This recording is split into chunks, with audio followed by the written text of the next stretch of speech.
99%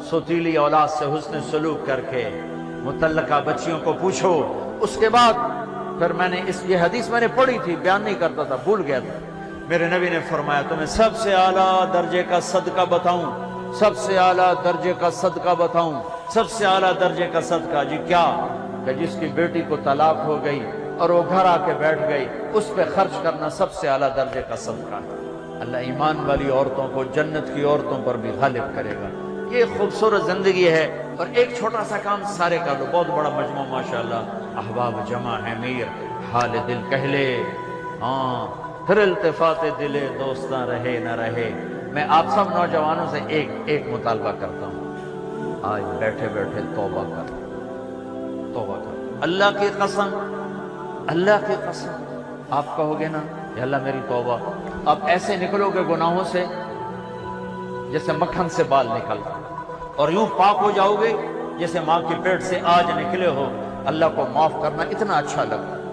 یہ نہ ڈرنا کہ میں نے مانچسٹر میں بیان کیا، یہ توبہ کی بات کی. ایک نوجوان آ گیا 35-36 سال، مولانا کیا واقعی اللہ معاف کر دیتا ہے؟ وہ اتنا سہمے ہوئے. ہمارے نوجوان خطیبوں نے نا لوگوں سے اللہ چھین لیا ہے، اتنا خوفناک کر کے دکھایا ہے تو لگتا ہے بھئی دوزخ ہے، جنت کے سپاس سے وسدی کوئی نہیں. اچھا اللہ معاف کر دے گا؟ میں نے کہا جی. کیا واقعی معاف کر دے گا؟ میں نے کہا جی میرے بہت زیادہ گناہ ہیں. میں نے کہا بچہ تیری عمر کیا جو کہہ رہا تیرے بہت زیادہ گناہ ہیں؟ اور تو اتنے گناہ کر کہ میں گناہوں پہ دلیر نہیں کر رہا، میں مایوسی سے نکالنے کی بات کر رہا ہوں.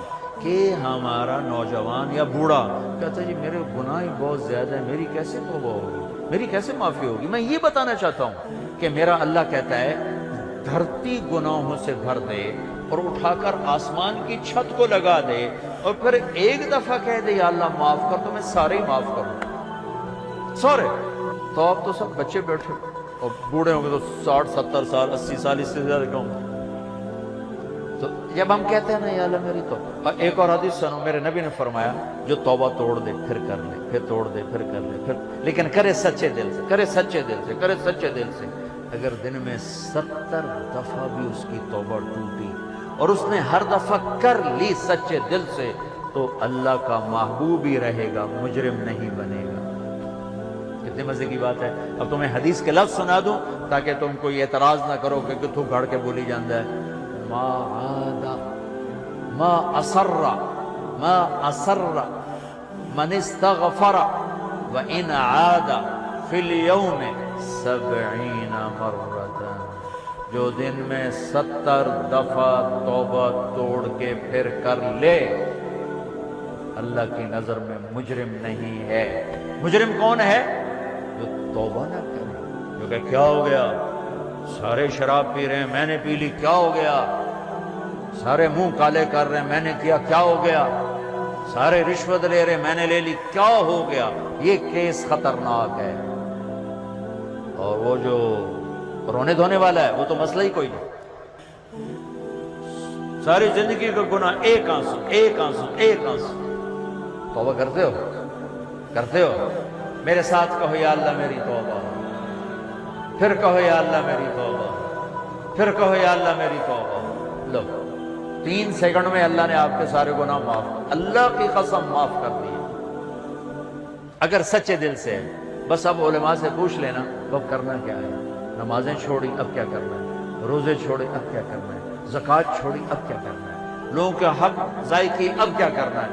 آسان سا کام ہے، کرتے جاؤ گے بڑھتے جاؤ گے، اللہ کی چھاؤں میں آؤ گے. اوپر سے رمضان توبہ کا مہینہ، رحمت کا مہینہ، جنت کا مہینہ.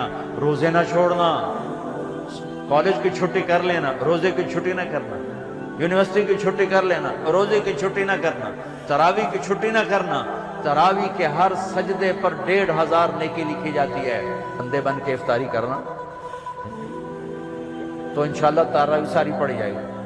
اب تجھے ایک سموسا، ایک پکوڑا، ایک پیس، ایک بیف، اتوں چٹنی، ہوں تجھے مٹی تے سو تراویح پڑھنا. تجھے تو پائے ہو کہ مجھ طرح ہوں کہ میں اٹھوں تو اٹھیا ہی نہیں جانتا. تھوڑے کو فرض نہیں پڑے جانے تجھے تراویح کتوں پڑھنی ہے. لہذا بندے بن کے افطاری کرو، ایک کھجور کھاؤ، سادہ پانی پیو، ٹھنڈا پانی نہ پینا سخت گرمی میں. افطاری ٹھنڈے پانی سے نہ کرنا، سادہ پانی سے کرو۔ کھجور لو، سموسے، پکوڑے، دہی بھلے، پیس، یہ تمہارے لیے مصیبت بنیں گے افطاری کے وقت۔ افطاری ہلکی کرو، بالکل ہلکی، کھجور جو میرے نبی نے کیا، یا کوئی فروٹ، جو فروٹ کا چاٹ ہے، اور اس کے ساتھ سادہ پانی، سادہ پانی، یہاں تک کہ آپ کا معدہ فنکشن میں آ جائے۔ مغرب کی نماز پڑھو، اب ٹھنڈا پانی پینا چاہتے پی لو، کوئی مسئلہ نہیں، لیکن زیادہ ٹھنڈا نہ پیو، وہ اور مصیبت ڈالتا ہے۔ تراویح پڑھ کے اب کھانا کھا لو، باہیں ساری پرات کھا جاؤ تو باہیں ساری پلیٹ کھا جاؤ۔ تراویح پڑھی گئی، چونکہ نقصان بڑا ہے اگر تراویح چھوٹ گئی، ہر سجدے پہ 1500 نیکی، 60,000 آپ 1 گھنٹے میں کماؤ، کتنا سستا سودا ہے۔ اور عورتیں گھر بیٹھے آرام سے چند منٹوں میں 20 تراویح پڑھ سکتی ہیں۔ آپ کو قرآن سننا پڑتا ہے، ایک تراویح نہ چھوڑو، روزانہ چھوڑو، اور انشاءاللہ العزیز سارے معاف ہو جائیں گے۔ تو اللہ تعالیٰ آپ کا یہ اجتماع مبارک کرے۔